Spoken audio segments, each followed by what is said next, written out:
प्राचीन काल में शत्रुजीत नाम के एक धर्मात्मा राजा राज्य करते थे। उनकी राजधानी गोमती के तट पर थी। राजा का एक बड़ा बुद्धिमान, पराक्रमी और सुंदर पुत्र भी था, जिसका नाम ऋतुध्वज था। एक दिन नैमिषारण्य से गालव मुनि राजा शत्रुजीत के दरबार में पधारे। उनके साथ एक बहुत ही सुंदर दिव्य अश्व भी था। उन्होंने राजा से कहा, महाराज, हम आपके राज्य में रहकर तपस्या, यज्ञ तथा भगवान का भजन करते हैं, किंतु एक दैत्य कुछ काल से हमारे इस पवित्र कार्य में बड़ी बाधा डाल रहा है। यद्यपि हम उसे अपनी क्रोध अग्नि से भस्म कर सकते हैं, तथापि ऐसा करना नहीं चाहते, क्योंकि प्रजा की रक्षा करना और दुष्टों को दंड देना यह राजा का कार्य है। पर फिर भी एक दिन उसके उपद्रव से पीड़ित होकर हमने उसे रोकने का विचार बना लिया था। उसी समय यह दिव्य अश्व आकाश से नीचे उतरा और आकाशवाणी हुई, मुने, यह अश्व बिना किसी रुकावट के समस्त पृथ्वी की परिक्रमा कर सकता है। आकाश, पाताल, पर्वत, समुद्र सब जगह आसानी से जा सकता है, इसीलिए इसका नाम कुवलय है। भगवान सूर्य ने यह अश्व आपको समर्पित किया है। आप इसे ले जाकर राजा शत्रुजीत के पुत्र राजकुमार ऋतुध्वज को दे दें। वे ही इस पर आरूढ़ होकर उस दैत्य का वध करेंगे जो सदा आपको कष्ट दिया करता है। इस अश्वरत्न को पाकर इसी के नाम से ही राजकुमार की प्रसिद्धि होगी और वे कुवलयाश्व कहलाएंगे। इस आकाशवाणी को सुनकर हम आपके पास आए हैं। हे राजन, आप राजकुमार ऋतुध्वज को राक्षस नाश और धर्म की रक्षा के लिए मेरे साथ आने की आज्ञा दीजिए। गालव मुनि के यों कहने पर राजा शत्रुजीत ने बड़ी प्रसन्नता के साथ एक सैन्य टुकड़ी देकर राजकुमार ऋतुध्वज को मुनियों की रक्षा के लिए भेज दिया। महर्षि के आश्रम पहुंचकर वे सब ओर से उसकी रक्षा करने लगे। एक दिन वह मदोन्मत्त दानव शूकर का रूप धारण करके वहां आया। राजकुमार ऋतुध्वज उसको देखते ही शीघ्र घोड़े पर सवार हो उसके पीछे दौड़ पड़े और अर्धचंद्राकार बाण से उस पर प्रहार किया। बाण से आहत होकर वह शूकराकार दैत्य प्राण बचाने के लिए भागा और वृक्षों तथा पर्वत से घिरी हुई घनी झाड़ी में घुस गया, पर राजकुमार के अश्व ने उसका पीछा न छोड़ा। दैत्य भागता हुआ सहस्रों योजन दूर निकल गया और एक स्थान पर बिल के आकार में दिखाई देने वाली अंधेरी गुफा में कूद पड़ा। अश्वारोही राजकुमार भी उसके पीछे उसी गड्ढे में कूद पड़े। राजकुमार ऋतुध्वज जब अंदर गया तो उसे वहां शुक्राकार कहीं भी दिखाई नहीं दिया, बल्कि दिव्य प्रकाश से परिपूर्ण पाताल लोक का दर्शन हुआ। दरअसल दैत्य शुक्राकार जिसमें गया था वो कोई गुफा नहीं, बल्कि पाताल लोक का द्वार था। राजकुमार ने देखा, सामने ही इंद्रपुरी के समान एक सुंदर नगर था, जिसमें सैकड़ों सोने के महल शोभा पा रहे थे। ऋतुध्वज ने भी उत्सुकतावश उसमें प्रवेश किया, किंतु वहां उन्हें कोई मनुष्य नहीं दिखाई दिया। जिज्ञासावश वे नगर में घूमने लगे। घूमते घूमते अचानक उन्हें एक स्त्री नजर आई, जो बड़ी जल्दबाजी में कहीं चली जा रही थी। राजकुमार ने उससे कुछ पूछना चाहा, किंतु वह आगे बढ़कर चुपचाप एक महल की सीढ़ियों पर चढ़ गई। ऋतुध्वज ने भी घोड़े को एक जगह बांध दिया और जिज्ञासावश उसी स्त्री के पीछे पीछे महल में प्रवेश किया। भीतर जाकर देखा तो सोने के बने हुए एक विशाल पलंग पर एक अति सुंदर कन्या बैठी है, जो अपने सौंदर्य से रति को भी लज्जा रही है। दोनों ने एक दूसरे को देखा और दोनों का मन परस्पर आकर्षित हो गया। राजकुमार को देखते देखते अचानक कन्या मूर्छित हो गई। तब पहली स्त्री, जिसका पीछा करते हुए राजकुमार इस महल में घुसे थे, आई और पंखा लेकर उसे हवा करने लगी। जब वह कुछ होश में आई तो राजकुमार ने उसकी मूर्छा का कारण पूछा, पर लज्जावश वो कुछ भी न बोली और सखी के कान में कुछ फुसफुसाई। राजकुमार की तरफ देखते हुए उसकी सखी ने बोलना प्रारंभ किया, प्रभु, देवलोक में गंधर्वराज विश्वावसु सर्वत्र विख्यात हैं। यह सुंदरी उन्हीं की कन्या मदालसा है। एक दिन जब यह अपने पिता के बाग में घूम रही थी, तभी पाताल केतु नामक दानव ने अपनी माया फैलाकर इसे हर लिया और इसे यहाँ पाताल में ले आया। पाताल केतु का निवास स्थान यहाँ से थोड़ी ही दूर है। पाताल केतु ने कहा है, मदालसा अगर राजी हो, उसकी बात मानती है तो ठीक, वरना आगामी त्रयोदशी को वह इसके साथ जबरदस्ती विवाह करेगा। पर मेरी सखी उस राक्षस के साथ विवाह करने से पहले मरना पसंद करेगी। कुछ दिन पहले ही की बात है, जब मदालसा ने आत्महत्या का प्रयत्न किया था। उसी समय कामधेनु ने प्रकट होकर कहा, बेटी, वह नीच दानव तुम्हें नहीं पा सकता। मृत्युलोक यानी पृथ्वी लोक में जाने पर उसे जो अपने बाणों से बींध डालेगा वही तुम्हारा पति होगा।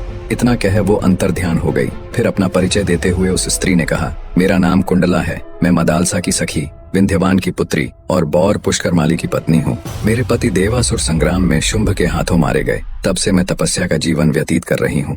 सखी के स्नेहवश यहाँ इसे धीरज बंधाने आ गई। सुना है मर्त्यलोक के किसी वीर ने पाताल केतु को अपने बाणों का निशाना बनाया है। मैं उसी का पता लगाने गई थी। बात सही निकली, पर आपको देखकर मेरी सखी के हृदय में प्रेम का संचार हो गया है। किंतु माता सुरभि के कथन अनुसार इसका विवाह उस वीर के साथ होगा जिसने पाताल केतु को घायल किया है। यही सोचकर दुख के मारे यह मूर्छित हो गई थी। जिससे प्रेम हो उसी के साथ विवाह होने पर जीवन सुखमय बीतता है। इसका प्रेम तो आपसे हुआ और विवाह दूसरे से होगा, यही इसकी चिंता का कारण है। अब आप अपना परिचय दीजिए, कौन हैं और कहां से आए हैं। राजकुमार ने अपना यथावत परिचय दिया तथा उस दानव को बाण मारने और पाताल में पहुंचने की सारी कथा विस्तार पूर्वक कह सुनाई। सब बातें सुनकर मदालसा की प्रसन्नता का कोई ठिकाना नहीं रहा। जिस पुरुष को वो अपना दिल दे बैठी थी उसी से उसकी शादी होगी, ये बात उसके लिए आश्चर्य के साथ साथ बहुत खुशी देने वाली भी थी। उसने लज्जित होकर सखी की ओर देखा किंतु कुछ बोल न सकी। कुंडला ने उसका मनोभाव जानकर कहा, वीरवर, आपकी बात सत्य है। मेरी सखी का हृदय किसी अयोग्य पुरुष की ओर आसक्त हो जाए, ऐसा हो ही नहीं सकता। कमनीय कांति चंद्रमा में और प्रचंड प्रभा सूर्य में ही मिलती है। आपके ही लिए गोमाता सुरभि ने संकेत किया था। आपने ही दानव पाताल केतु को घायल किया है। मेरी सखी आपको पति रूप में प्राप्त करके अपने को धन्य मानेगी। कुंडला की बात सुनकर राजकुमार ने कहा, मैं पिता की आज्ञा लिए बिना विवाह कैसे कर सकता हूँ। कुंडला बोली, नहीं नहीं, ऐसा न कहिए, यह देवकन्या है। आपके पिताजी इस विवाह से प्रसन्न होंगे। अब उनसे पूछने और आज्ञा लेने का समय नहीं रह गया है। आप विधाता की प्रेरणा से ही यहाँ आ पहुँचे हैं, अतः यह संबंध स्वीकार कीजिए। राजकुमार ने तथास्तु कहकर उसकी बात मान ली। कुंडला ने अपने कुलगुरु तुम्बुरु का स्मरण किया। वे समिधा और कुशा लिए तत्काल वहां आ पहुंचे। उन्होंने अग्नि प्रज्वलित करके विधि पूर्वक ऋतुध्वज और मदालसा का विवाह संस्कार संपन्न किया। कुंडला ने अपनी सखी राजकुमार के हाथों सौंप दी और दोनों को अपने अपने कर्तव्य पालन का उपदेश दिया। फिर दोनों से विदा लेकर वह दिव्य गति से अपने अभीष्ट स्थान पर चली गई। ऋतुध्वज ने मदालसा को घोड़े पर बिठाया और स्वयं भी उस पर सवार हो पाताल लोक से जाने लगे। इतने में पाताल केतु को यह समाचार मिल गया और वह दानवों की विशाल सेना लिए राजकुमार के सामने आ डटा। राजकुमार भी बड़े पराक्रमी थे। उन्होंने हंसते हंसते बाणों का जाल सा फैला दिया और त्वाष्ट्र नामक दिव्य अस्त्र का प्रयोग करके पाताल केतु सहित समस्त दानवों को भस्म कर डाला।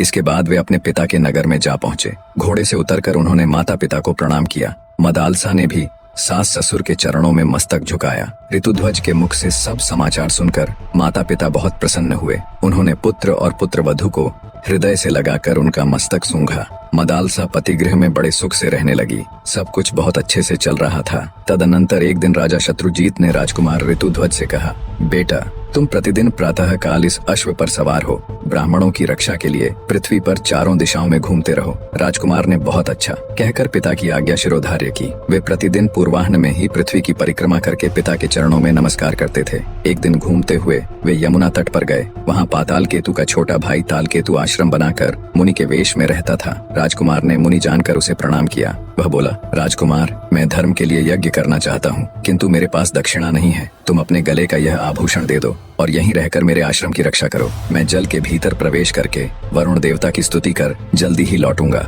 इतना कहकर तालकेतु जल में घुसा और माया से अदृश्य हो गया। राजकुमार उसके आश्रम पर ठहर गए। मुनि वेशधारी तालकेतु राजा शत्रुजीत के नगर में जा पहुंचा। वहां जाकर उसने कहा, राजन, आपके पुत्र दैत्यों के साथ युद्ध करते करते मारे गए। यह उनका आभूषण है। यूं कहकर वह जैसे आया था उसी प्रकार लौट गया। राजकुमार की मृत्यु का दुखपूर्ण समाचार सुनकर नगर में हाहाकार मच गया। राजा रानी तथा रानीवास की स्त्रियां शोक से व्याकुल होकर विलाप करने लगीं। जब रानी मदालसा ने उनके गले के आभूषण को देखा और मृत्यु का समाचार सुना, तभी रानी ने भी अपने प्राणों को तुरंत त्याग दिया। राजमहल का शोक दुगना हो गया। राजा शत्रुजीत ने किसी प्रकार धैर्य धारण किया और रानी तथा नगर के अन्य लोगों को भी समझा बुझाकर शांत कराकर रानी मदालसा का दाह संस्कार किया। उधर तालकेतु यमुना जल से निकलकर राजकुमार के पास गया और कृतज्ञता प्रकट करते हुए उसने उनको घर जाने की आज्ञा दे दी। राजकुमार ने तुरंत अपने नगर में पहुंचकर पिता माता को प्रणाम किया। पुत्र को जिंदा और बिल्कुल सही सलामत देख उन्होंने उसको छाती से लगा लिया। उनकी नेत्रों से आंसू बहने लगे। जब राजकुमार ऋतुध्वज को सब बातें मालूम हुई तो बड़ी जोरों से हृदय विदारक चीख के साथ जोर जोर से विलाप करने लगे। मदालसा के वियोग से उनका अंतर हृदय रो उठा। राजकुमार ऋतुध्वज की दुनिया सूनी हो गई। उन्होंने मदालसा के लिए जलांजलि दी और यह प्रतिज्ञा की, मैं मृग के समान विशाल नेत्रों वाली गंधर्व राजकुमारी मदालसा के अतिरिक्त दूसरी किसी स्त्री के साथ भोग नहीं करूंगा। यह मैंने सर्वथा सत्य कहा है। प्रतिज्ञा कर राजकुमार ऋतुध्वज ने स्त्री संबंधी भोग से मन हटा लिया और समवयस्क मित्रों के साथ मन बहलाने लगे। इसी समय नागराज अश्वतर के 2 पुत्र मनुष्य रूप में पृथ्वी पर घूमने के लिए निकले।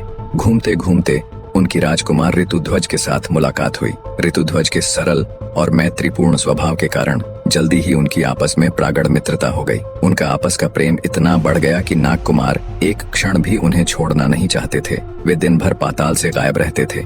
एक दिन नागराज के पूछने पर उन्होंने ऋतुध्वज का सारा वृत्तांत पिता के सामने कह सुनाया और बोले, पिताजी, हमारे मित्र ऋतुध्वज मदालसा के सिवा दूसरी किसी स्त्री को स्वीकार न करने की प्रतिज्ञा कर चुके हैं। मदालसा पुनः जीवित हो सके ऐसा कोई उपाय करें।